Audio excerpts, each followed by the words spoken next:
YS Jagan హయాంలో రాష్ట్రం అన్ని విధాలుగా దివాలా తీసిందని మార్కాపురం ఎమ్మెల్యే కందుల నారాయణరెడ్డి ఆరోపించారు. మార్కాపురం నియోజకవర్గంలోని చెన్నారెడ్డిపల్లిలో నిర్వహించిన రైతన్న మీకోసం కార్యక్రమంలో ఆయన పాల్గొన్నారు.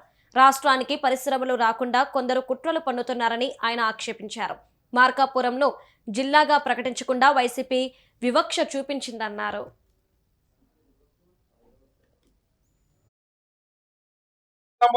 ఎన్ని రకాలుగా అభివృద్ధి పదంలో తీసుకుపోవాలని చూస్తా ఉన్నాము.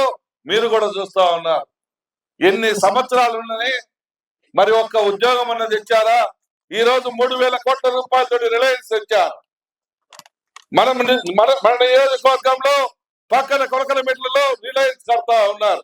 30,000 మంది రైతులకు న్యాయం జరగబోతా ఉంది. 30,000 మంది రైతులు పండించిన పంటని ఆ యొక్క రిలయన్స్ కంపెనీ వాడుకోబోతా ఉంది. ఎంత మందికి ఉపాధి దొరకబోతా ఉందో చూడండి.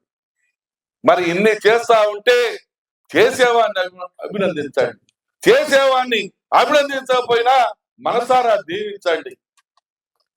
మీ జీవనలే మాకు శ్రీరామ రక్ష అవుతాయి. ఈ రోజు మీ అధికారులను మీ ఊరికి ఎందుకు పంపించాం? మన బతుకులు మారాలని, రైతులు మారాలని. ఎల్లప్పుడూ అల్లా పంటలు వేసుకుని ఏదో 20,000, 10,000, 5,000 వస్తే వచ్చినాయి, లేకుంటే ఏదైనా ప్రకృతి సహకరించకపోతే పోతున్నాయి.